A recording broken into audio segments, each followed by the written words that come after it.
Picking up on the back side of lesson 1.2 notes, correct? And if we do brief review, remember we were learning about all these transformations. You have this chart, and you will be provided this chart all the way through. I will have a handout that you can even use on test, okay? So you'll memorize them as you go, but absolute value parent function. Know the basic absolute value is that V, starts at 0, 0. Both sides go over 1, up 1, unless you have something telling you otherwise, okay? And we talked about vertex and axis of symmetry. The first two yesterday, we did some translations, left and right, up and down, okay? Now we're ready for the backside. Now we're going to talk about some of our stretch and compressions. And I don't know that I mentioned in this class, most books usually call them stretches. This book calls the other part compressions. It would be the same as shrinks. Okay, I don't know if that vocabulary is familiar to you at all or not, but I've seen both in books. So kind of like the front side, we're going to graph the function, and we're going to identify any transformations. So, any idea what the transformation is? So if you go back to that front page and use that chart, what are we going to be doing to this graph? Are we moving it left or right or up or down like yesterday? Or are we doing something different?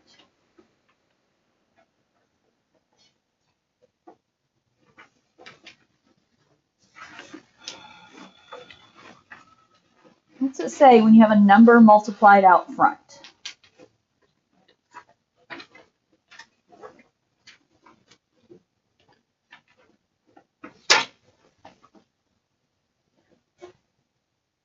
Did you find it?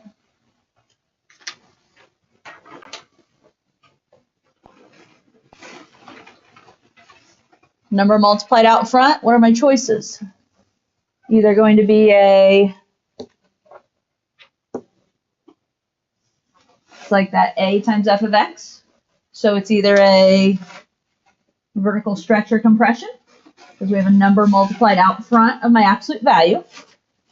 Which is it going to be in this case? What are we multiplying by out front? First example is what? 2/5? Is 2/5 greater than 1, or is it a number between 0 and 1? 2/5? Between 0 and 1? Yeah, it's going to be between 0 and 1. So in order to be greater than 1, we'd have to be talking more than 5/5. Okay, so it's going to be a number between 0 and 1. So what we're looking at is a vertical compression here. Okay, vertical compression. Vertically, it's going to kind of be squished down. Okay, not a good mathematical word, but I like it. So first thing I'm going to do is I'm going to write out my transformation. And I'm just going to put it right here. It is a vertical compression. And when you talk about this, you always want to give by what factor. So vertical compression by a factor of 2/5. Okay?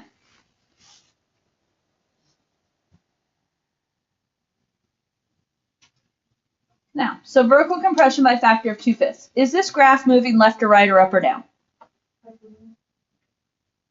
Well, do we have any numbers being added or subtracted afterwards? No. So is it going to be moving at all? No, it's not going to be moving. So where's my vertex going to be? 0, 0. Okay, so unless you have something where it tells it to move left or right or up or down, like we did yesterday, you didn't see that part, but okay, my vertex is going to be 0, 0. Now, what does that vertical compression change? If it is compressing it down, it's going to appear to be wider, right? Okay. Basically, we're changing, normally each side of the V goes what? Over 1, up 1, over 1, up 1, over 1, up 1, or you can say up 1, over 1, whichever way you want to say it. Now, the easiest way I can describe this problem is that 2/5 acts as a slope. Okay, you guys remember slope? Officially, slope is rise over run, yes? So that 2/5 can act as a slope. And so I'll write it out here so you can see. But we're going to act as a slope of 2/5. And that's going to be on the right side, okay? So a slope of 2/5 on the right side, where you're going up 2 over 5, up 2 over 5. On the left side, I say that we reflect it because technically it's going to end up being a slope of negative 2/5. So I'm going to say a slope of 2/5 on the right, and we're going to reflect that onto the left. Okay, so that's me writing it out in words. So you have something later to go back and look at and say, what the heck did we do on this problem? Now let's actually do it. Okay, so if you remember slope, some of you guys knew it, remembered it. That's back from even before Algebra 1, really. You guys probably did that in pre-algebra, I'm guessing. Okay, middle school. So rise over 1. We're going to rise 2, run 5. Now, like any slope, can you keep going? Yeah, you can rise 2 again, run 5. And my graphs are usually 10 by 10, so that puts you right on the edge. That's the right branch. The left branch reflected over here. You're still going to rise 2, but your run 5 is technically more of a negative 5. But we know we want this V to open up. So we can rise 2, run 5. Okay, so no, it's an absolute value, V. I still have to make the V. This just doesn't go the up 1 over 1 anymore. Okay, and that's our graph. So that's how we deal with compressions. As you can probably guess, stretches are going to be the same idea. Okay, think of it as a slope. Questions on that one? Okay, let's try our other one over here. Y equals -2 times the absolute value of x. Let's talk about transformations first. What do you think about in the way of transformations?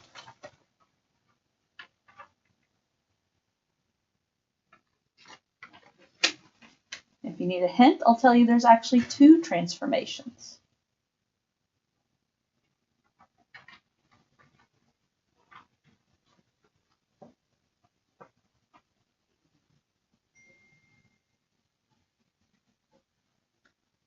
Any thoughts?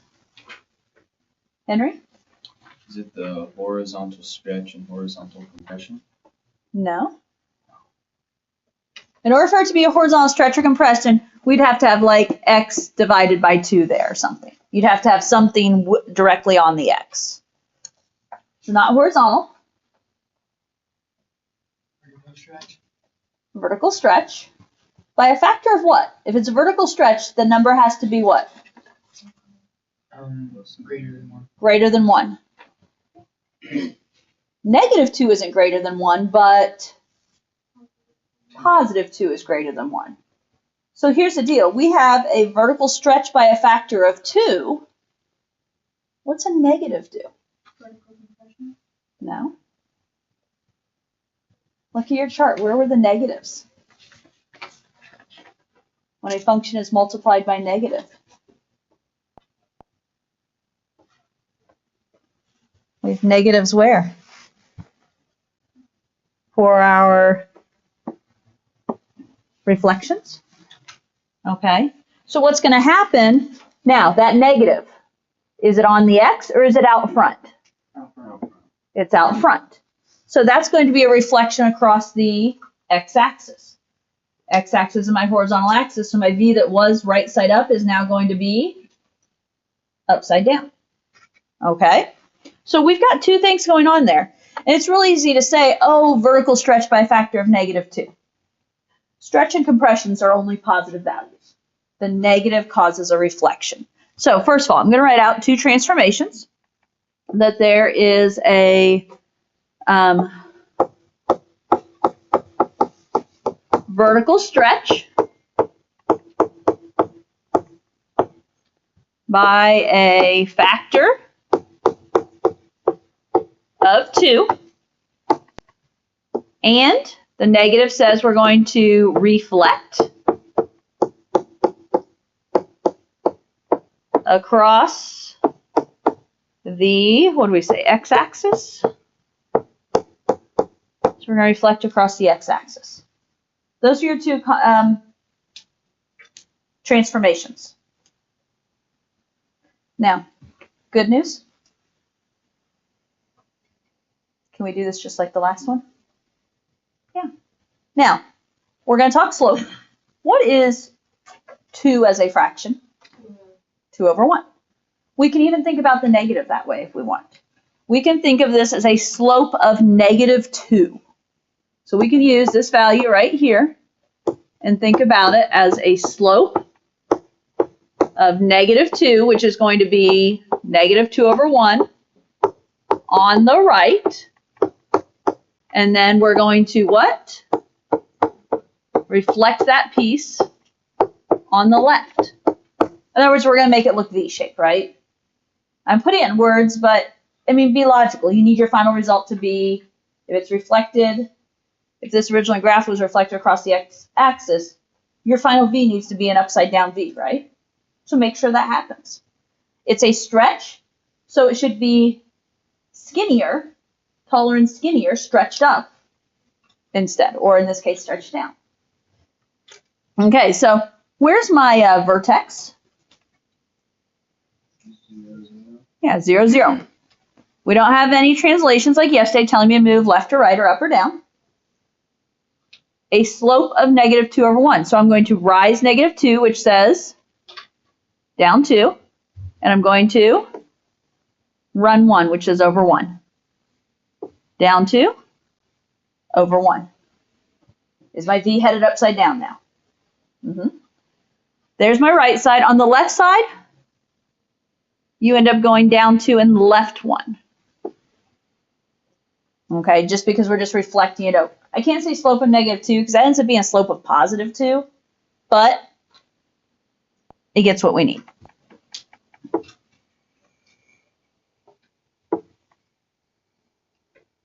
Okay.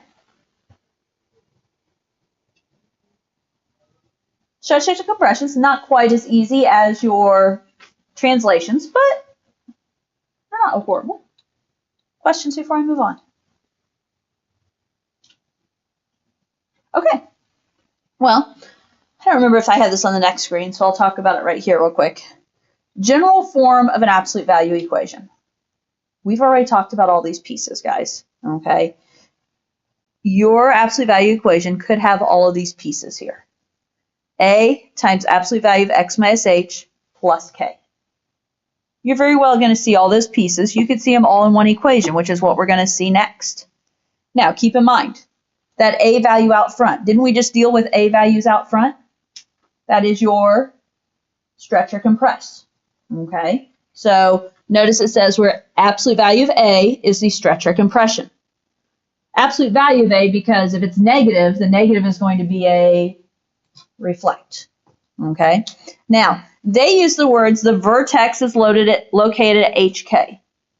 Well, keep in mind, H is going to represent, it's in the absolute value. Remember from yesterday, H represents how far I'm going to move left or right. K is outside the absolute value at the end, so that represents how far we go up or down. And remember, it's going to be opposite on the left or right. It's going to be opposite the sign, yes? So that's why it's a vertex of HK. And the axis of symmetry is x equals h. Or remember, the axis of symmetry is your first number in the vertex, right? Okay, so this may look confusing, but I promise you it's everything we've already talked about, just shown as one equation. Now, why we need to understand this? Well, now we're moving on to the section of homework where we're not talking graphs. It says without graphing is how my directions start. Identify the vertex, axis of symmetry, and all transformations. Okay, so y equals 3 times absolute value of x minus 2 plus 4. Well, in order to get the vertex, just think about where's my graph moving?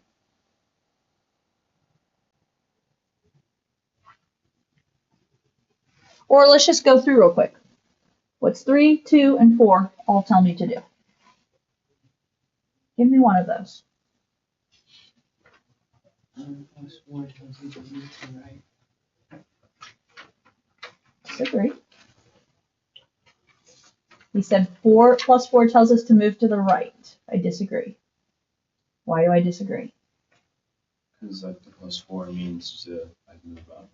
Okay. When the number's outside the absolute value, that's going to be the up or down, right? And this is where it's going to take us a bit to get all straight, so I'll just put a little up there, just, The number outside is up or down with the direction of the sign. What about the 2 now? Goes right. Okay, this is the one that's left or right.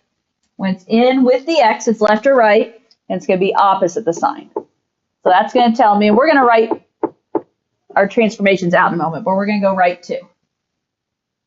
What's that 3 going to tell me? It's multiplied out front. We just talked about this today, so that's going to, Identify your transformation. it what? Identify your transformation. Well, but which transformation is it? Is it, so if we go back to our chart from yesterday, we have to pick from here. Yeah, if it's a number out front, it's going to be a vertical stretch. See what I mean? Keep going back to that chart, right? And I see a lot of you flipping back and forth, so that's good.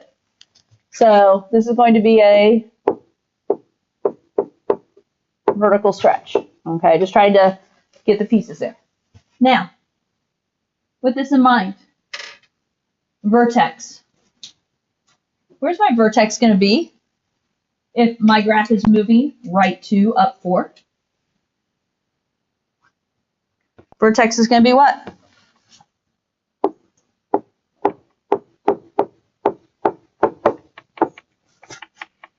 What do you think? I just said it essentially. If my graph moves right 2, up 4, where's that put the vertex? 2, 4. Does that make sense? You're moving right 2, up 4. Your vertex is going to be at 2, 4. Now, if we go back to, and I should have put this on the same screen, bad thinking on my part. They said the vertex is HK. Notice, HK, you're always just going to use the opposite sign of H because there's a minus there.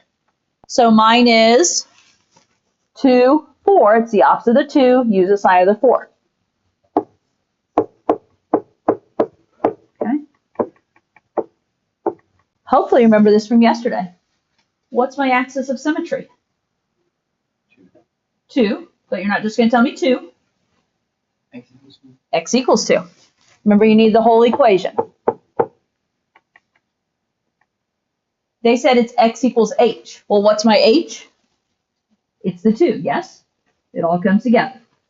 Now, identify all transformations. Put it in words.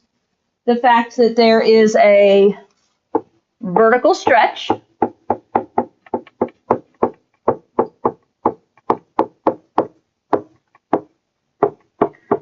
by a factor of 3.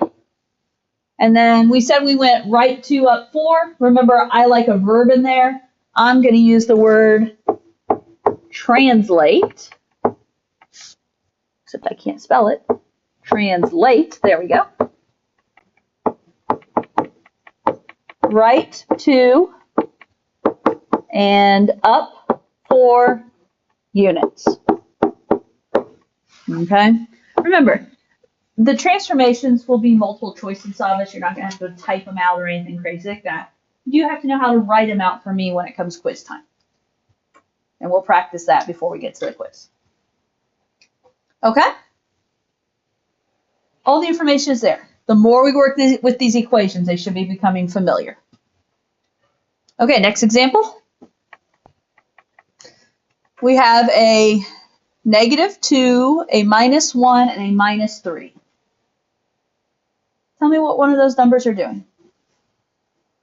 Pick one, anyone. What do you think? Henry? We're going right 1.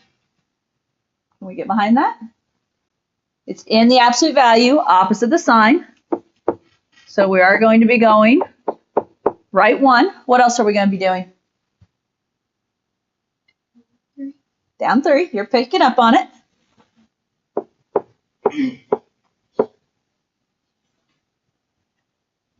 Okay.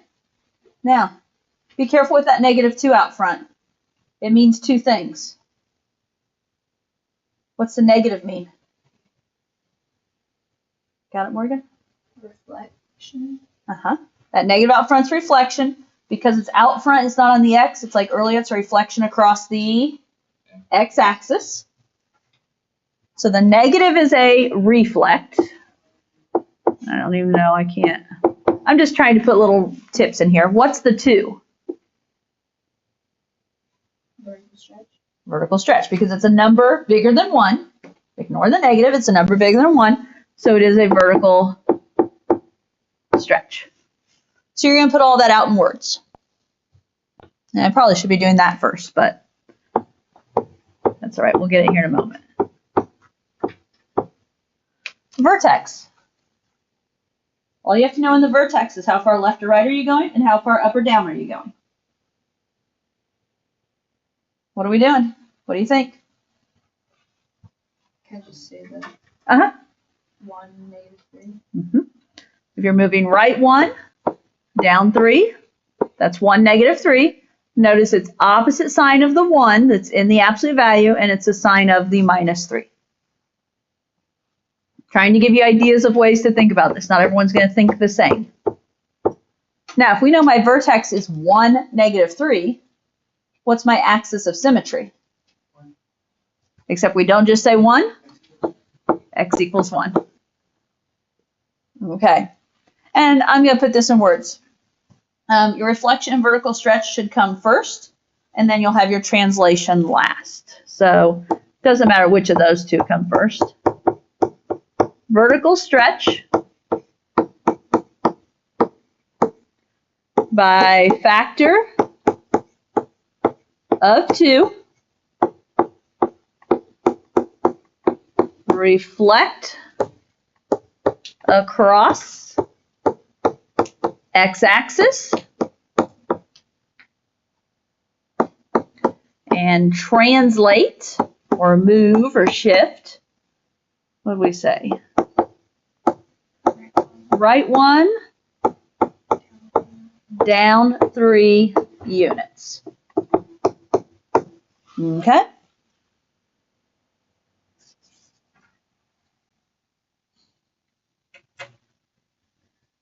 Okay. Reflections real quick. Don't let this be harder than what it is, okay? They ask us to write the function rule for the function shown reflected in the given axis. Okay, so they're saying your original function is 5x. And we're going to reflect it across the x-axis. Okay, go back to your front page. How do we do a reflection across the x-axis? That is negative f of x.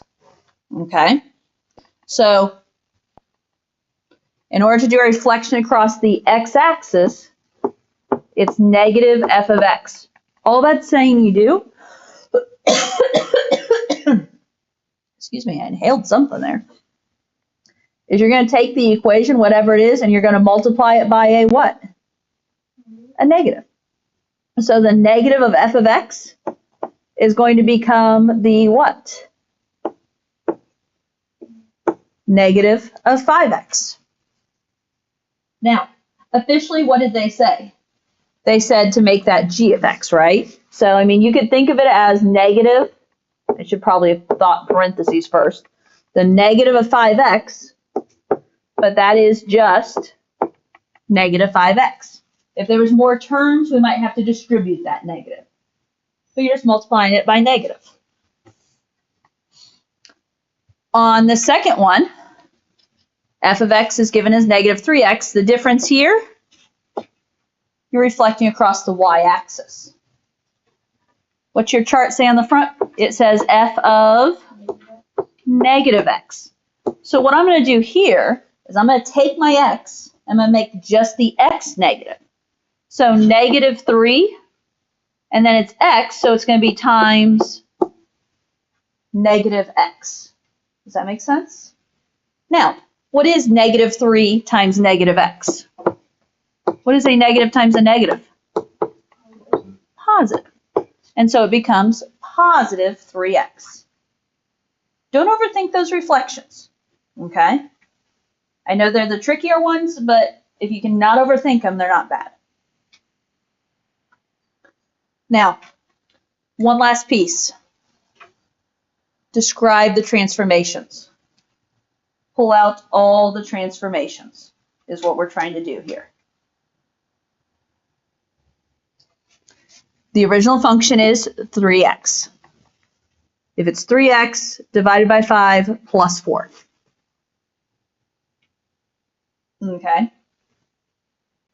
Easy part. What's the plus 4? Up 4. Right? There's a number, add or subtract at the end. Okay, tricky part. It's 3x divided by 5. Now, here's the deal. Think of this as 1 over 5 times 3x. Okay, we're not going to go with the horizontal route. We're going to stick with the vertical route. It's much easier to work with here. Okay, and so if you think of this, when you're dividing by a number, so it's the idea that like x over 5 is the same thing as saying 1x over 5. Or in other words, what I'm trying to show you is 1/5 x. Okay, so what I'm trying to get you guys to see is that's a vertical compression. Please excuse the interruption. This is Mr. Miller, elementary principal. Today we'll be conducting our monthly fire drill. I'd ask that you please listen carefully to the following directions regarding fire drills. When a drill or fire alarm is activated with students or patrons in the building, a temporary shelter in place should occur in the classroom until an announcement is made over the intercom stating the nature of the drill or the alarm. Once the appropriate building personnel have determined the location and nature of the alarm, an announcement will be made stating it is clear to exit the building. At the conclusion of the drill alarm, an additional announcement will be made over the intercom stating it is all clear. At any time, if a fire is present or visible in the building, immediate evacuation should occur via the safest exit. Staff members, please make sure you have accounted for all of your students. Please make sure you are sheltering in place until an announcement is made to exit the building.